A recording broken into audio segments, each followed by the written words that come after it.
Saudara yang diberkati oleh Tuhan Yesus, saya percaya kita semua yang hadir pada pagi hari ini, kita sudah mempersiapkan hati kita dari rumah untuk ditaburi dengan firman Allah.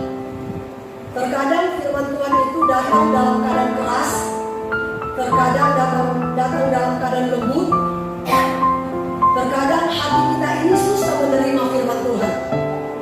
Karena mungkin firman Tuhan ini pedas dan menyinggung perasaan kita. Tetapi saya percaya saudara, sekeras apapun firman yang kita dengar,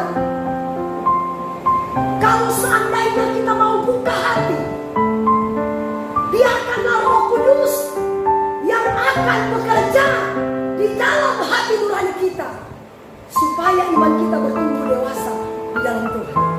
Amin. Sebab kata Alkitab, gereja Tuhan itu tidak akan pernah tumbuh dewasa kalau kita tidak pernah diisi dengan firman yang keras. Itulah anak-anak dari umur 1 tahun sampai 10 tahun, kalau dia kasih makan bubur, kira-kira dia mau tumbuh baik nggak? Jadi harus apa Bu? Supaya dia bertumbuh baik harus apa? Kasih makan makanan keras ya. Demikian juga gereja Tuhan. Kalau firman yang datang lembe, kita nggak akan bakal bertumbuh.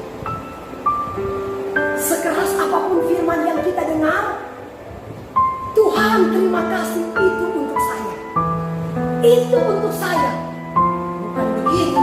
Oh pendeta ini singgung. Setiap hari minggu singgung. Bosan saya gereja.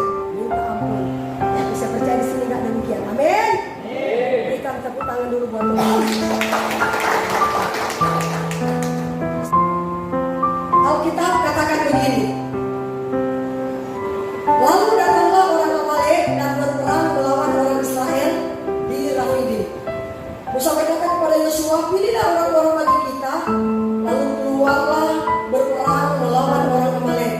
Besok aku akan berdiri di puncak bukit itu dengan memegang tongkat Allah di tanganku. Kenapa Tuhan itu sangat membenci orang Amalek? Siapakah Amalek itu? Saudara, Alkitab katakan orang Amalek itu adalah keturunan Esau. Jadi Esau ini punya anak namanya Elifas. Elifas ini menikah dengan perempuan yang berasal dari Timnah, kemudian melahirkan anak yang namanya Amalek. Coba kita baca dulu ayatnya. Kejadian 36 ayat 12. Timnah adalah putri Elifas anak Esau. Ia melahirkan Amalek bagi Elifas.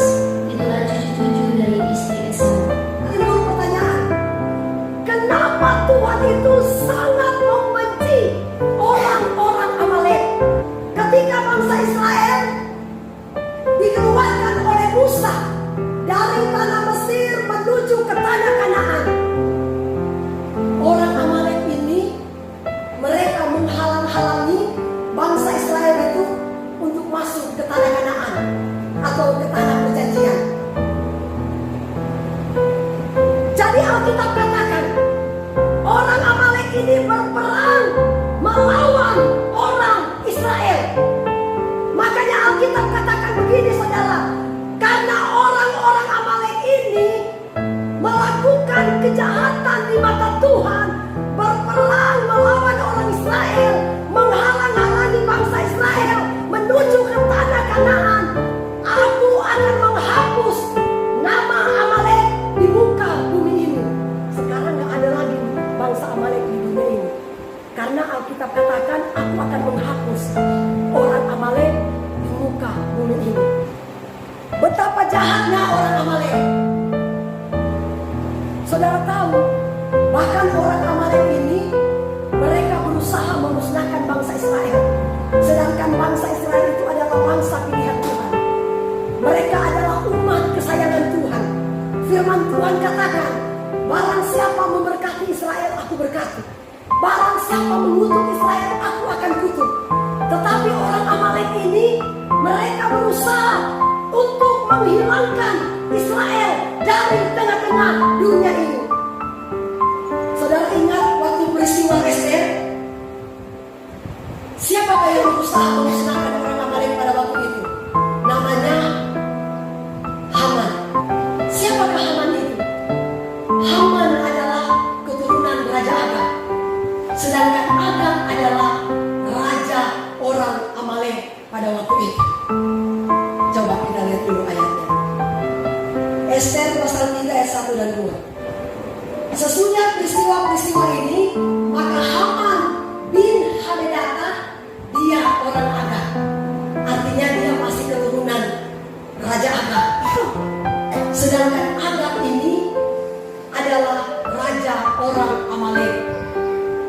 Jadi ini Haman ini saudara, karena dia berasal dari keturunan Amalek, jadi mereka benar-benar sangat membenci orang Israel. Orang Amalek ini berusaha memusnahkan bangsa Israel. Tetapi saudara, Alkitab katakan, ya, kalau Tuhan di pihak kita, siapakah yang berani melawan kita? Saudara dan saya adalah Israel rohani. Firman Tuhan katakan, sehelai rambut pun tidak akan pernah jatuh dari kepala kita kalau Tuhan tidak pernah mengizinkan itu jatuh. Coba berani aja orang lawan kita. Kalau kita sudah dengan Tuhan, kalau kita sudah setia dengan Tuhan, apalagi kita pelaku firman Allah. Alkitab katakan saudara, sehelai rambut pun tidak akan pernah kubiarkan jatuh dari kepalamu. Siapapun orang yang berperang melawan kamu, kata Alkitab, aku yang akan berperang melawan mereka. Amin. Itulah yang terjadi terhadap bangsa Israel. Saudara, singkat cerita, ternyata Haman tidak berhasil memusnahkan bangsa Israel pada waktu itu. Dia yang berusaha merasuk Raja Ahasveros, tapi ternyata sudah bikin tiang gantungan untuk Mordekai. Tiang gantungan yang dia buat itu ternyata dibuat bukan untuk Mordekai, malah Haman sendiri yang digantung di tiang gantungan. Haleluya. Saudara, artinya jangan sekali-kali kita cari-cari muka ke bos, ke atasan atau ke siapapun. Amin. Siapa yang suka cari-cari muka, nanti dia sendiri yang akan digantung. Kalau kita hidup benar, bekerjakan dengan jujur, bekerjakan dengan tekun, lakukan tanggung jawab dengan segenap hati. Saya percaya mata Tuhan akan tertuju kepada orang-orang benar dan orang-orang yang mengandalkan Tuhan. Amin. Artinya saudara, kalau cari-cari muka ke atasan, contoh, karena ingin naik jabatan, saya ingin menjatuhkan orang ini. Itu yang dibilang cari-cari muka, supaya dia tidak naik. Nah itu seperti itu saudara, ya. Makanya hati-hati, apalagi kita sudah hidup di dalam Tuhan. Biarkanlah kita berjalan sesuai dengan kehendak Tuhan, bukan sesuai dengan kehendak manusia. Amin. Musa berkata kepada Yosua, pilihlah orang-orang bagi kita, lalu keluarlah berperang melawan orang Amalek. Besok aku akan berdiri di puncak bukit itu dengan memegang tongkat Allah di tanganku. Lalu Yosua melakukan seperti yang dikatakan Musa kepadanya dan berperang melawan orang Amalek. Tetapi Musa, Harun dan Hur telah naik ke puncak bukit. Nah, saat itu orang Amalek, mereka menghalang-halangi bangsa Israel masuk ke tanah Kanaan.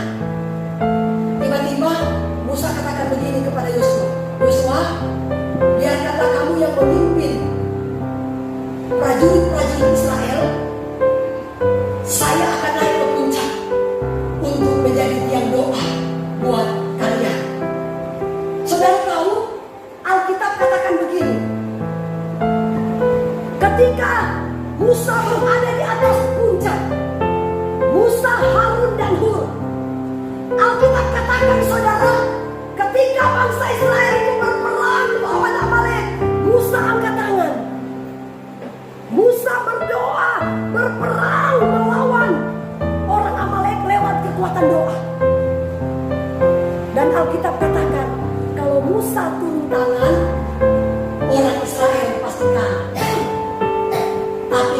Musa angkat tangan, orang Israel menang.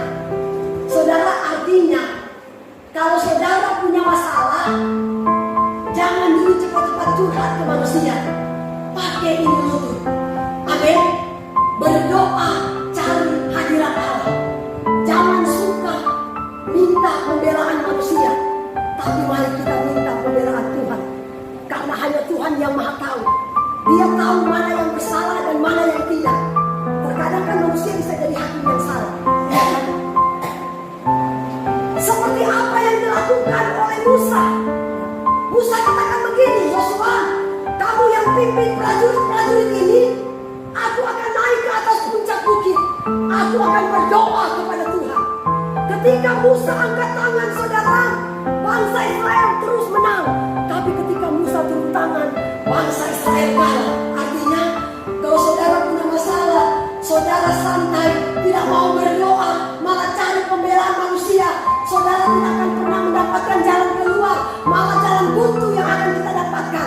Masalah pasti akan datang bertubi-tubi. Tapi ketika kita mencari hadirat Allah, di dalam hadirat Allah ada jalan keluar. Amin. Saudara, ketika Musa angkat tangan, Musa sudah tidak kuat lagi. Musa sudah capek. Akhirnya, karena Musa tidak mampu mengangkat tangannya, dia ditopang oleh siapa? Ditopang oleh Harun dan Hur. Artinya, gembala, pendeta tidak mampu berjalan sendiri melayani tanpa topangan para pelayan. Jangan sembarangan orang naik di mimbar. Kenapa, saudara? Kenapa Usa sampai dibunuh oleh Tuhan?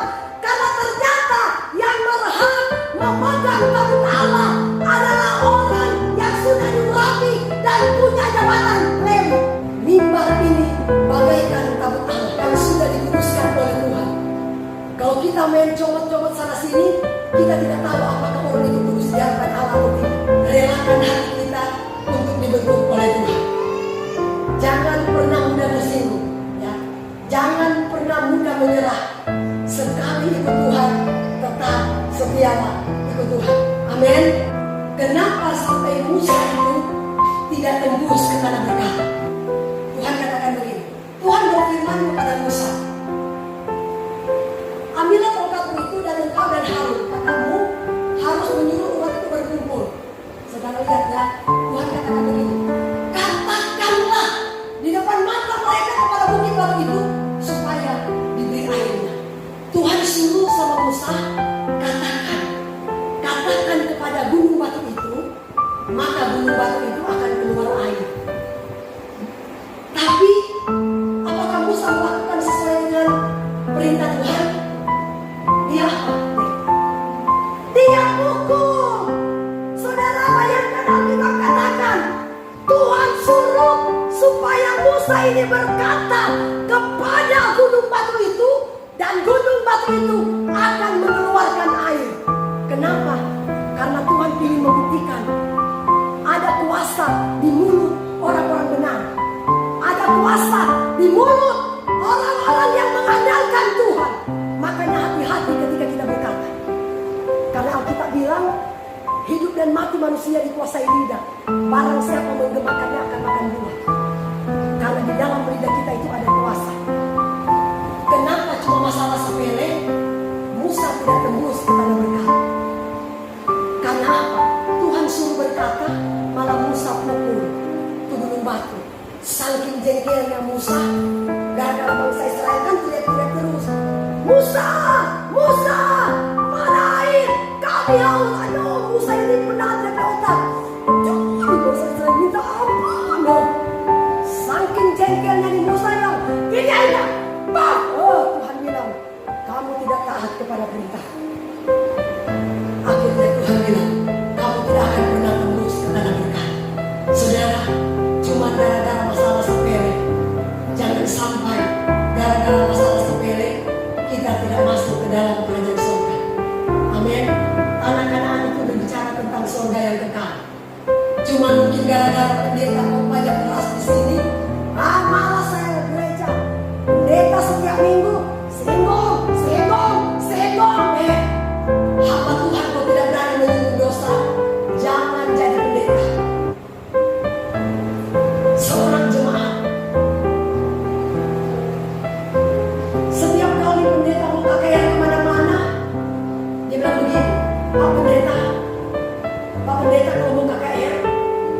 misal takut masalah dana, aku yang topang karena dia punya tambang emas.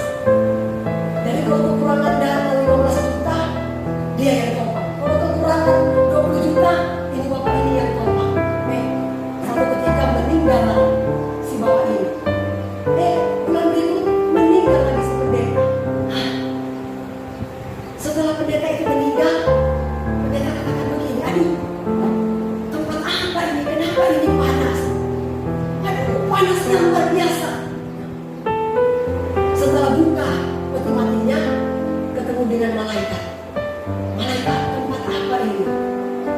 Oh, ini neraka. Malaikat, saya ini kan pendeta. Saya ini setiap minggu melayani di mimbar. Saya ini keliling dunia menginjil, memberitakan firman Allah. Terus apa kata malaikat? Soalnya memang kamu statusmu aja yang kamu pendeta. Itu cuma status, cuma jabatan. Tapi karaktermu tidak sesuai dengan firman Allah. Ketika engkau melihat jemaat berzina, engkau tidak mau tegur. Ketika engkau melihat jemaat korupsi, engkau tidak mau tegur. Ketika engkau melihat jemaat mabuk minum, engkau tidak mau tegur. Karena apa? Persembahannya besar. Pendeta takut menegur dosa, takut jangan sampai persembahan dikasih lagi. Lebih baik kita kehilangan persembahan daripada kita kehilangan surga yang kekal. Ini jemaat katakan begini sama pendetanya. Pak pendeta, saya kan dulu rajin berkorban. Kenapa Pak saya masuk neraka? Bapak kan sudah lihat. Kemana-mana kalau pelayanan, saya yang korban. 10 juta, 20 juta, 50 juta. Berapapun Bapak pendeta minta, saya pasti kasih. Pendeta bilang, iya. Karena walaupun kamu rajin berkorban, tapi berzina jangan terus. Perempuan aja sampai 10. Walaupun kamu rajin berkorban, tapi dusta, korupsi jalan terus. Terus itu jemaat begini. Kenapa Pak pendeta nggak tegur? Karena Pak pendeta nggak tegur, pendeta pun masuk neraka. Sila 33 ayat 8 dan 9. Saudara lihat ya. Kalau aku berfirman kepada orang jahat, hai orang jahat, engkau pasti mati. Dan engkau tidak berkata apa-apa memperingatkan orang jahat itu supaya bertobat dari hidupnya. Orang jahat itu akan mati dalam kesalahannya, tetapi aku akan menuntut bertanggung jawab atas namanya dan padanya. Ini jelas. Kalau kamu melihat orang mabuk, orang judi, orang dusta, orang korupsi, sudah di depan mata kau lihat, tapi engkau takut menegur, nyawanya engkau yang tanggung. Tuhan menuntut nyawanya sama saya. Coba ayat 9. Tetapi jika engkau memperingatkan orang jahat itu supaya dia bertobat dari hidupnya, tetapi dia tidak mau bertobat, dia akan mati dalam kesalahannya, tetapi engkau menyelamatkan nyawanya. Tuhan bilang, terserah mereka mau dengar atau tidak apa-apa. Kalau mereka tidak mau dengar, kamu menyelamatkan nyawamu. Biarlah dia mati di tanggung sendiri. Tapi kalau engkau sudah lihat, engkau sudah peringatkan, mereka tidak mau dengar, aku akan tuntut nyawanya sama kamu. Tapi kalau kamu sudah kasih tahu, tapi dia tetap tidak mau dengar, engkau menyelamatkan nyawamu. Demi nyawa dia tanggung sendiri. Haleluya. Makanya kami di Mimbar keras. Saudara jangan marah sama pendeta. Amin. Karena yang kami ceritakan itu apa yang tertulis dalam Alkitab, bukan di luar Alkitab. Kalau di luar Alkitab, saudara bisa kritik saya di tempat ini. Satu lagi kesaksian. Kenapa saya katakan doa itu sangat penting. Seminggu sekali saya komitmen, saya harus mengadakan doa puasa di hadapan Allah. Apakah yang saya doakan? Pertumbuhan iman jemaat, terutama diri saya. Ubah diri saya Tuhan, supaya Tuhan membentuk saya, supaya saya punya karakter seperti karakter Kristus. Amin. Satu ketika saudara, seorang nenek, setiap kali dia datang gereja, dia duduk paling belakang. Dia menjadi pendoa syafaat pendetanya. Pendeta keliling dunia melayani, nenek itulah yang menjadi pendoa syafaat.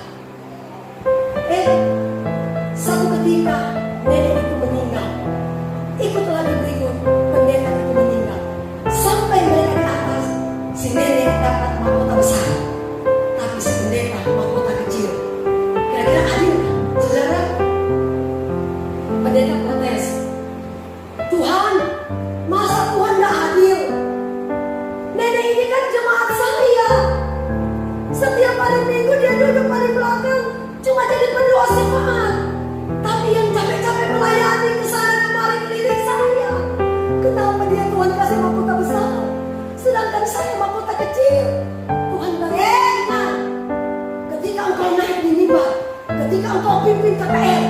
Kamu sudah banyak dipuji-puji orang.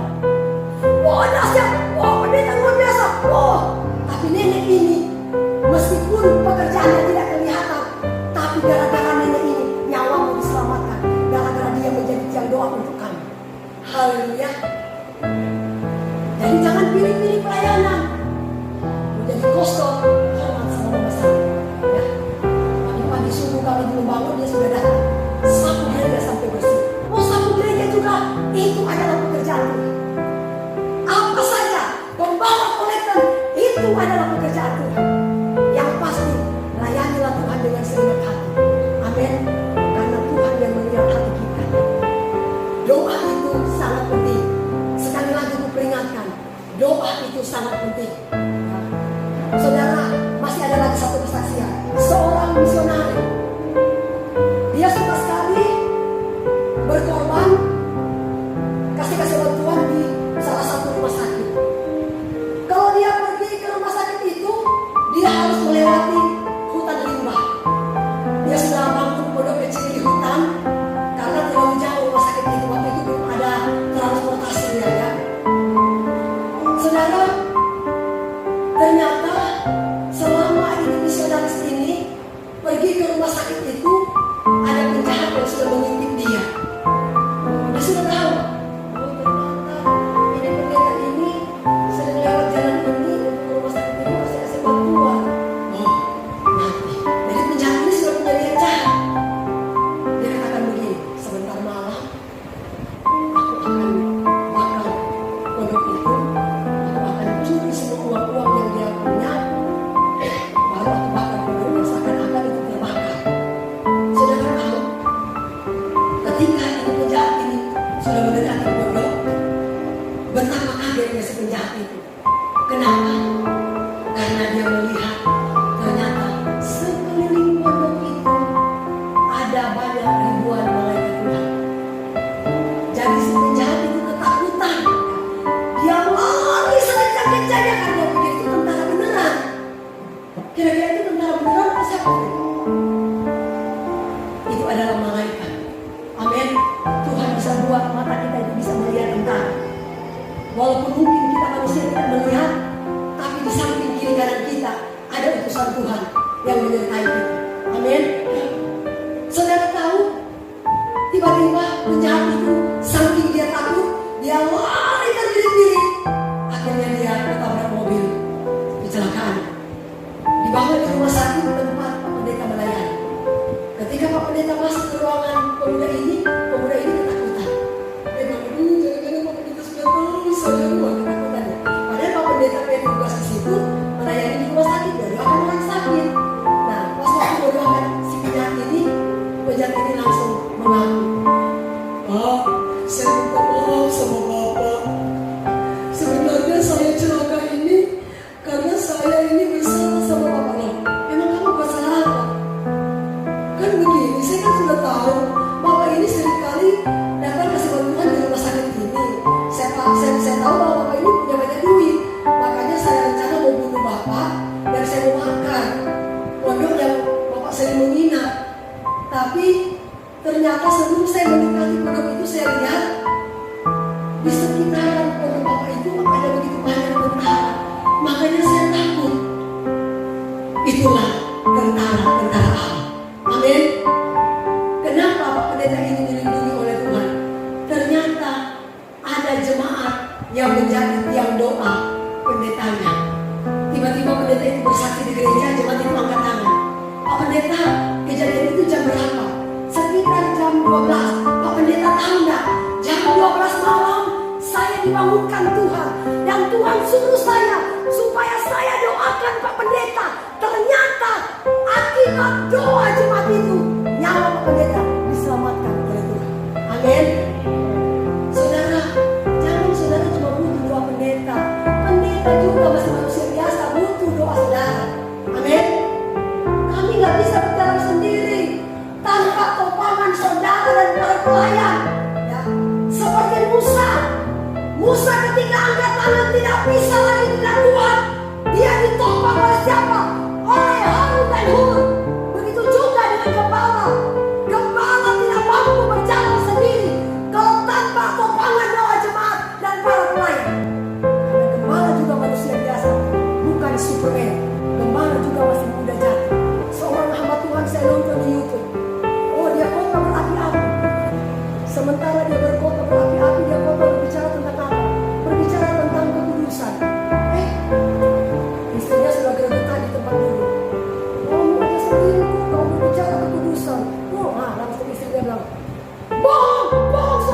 bohong suamiku, dia ada selingkuh, tapi dia bicara ketulusan.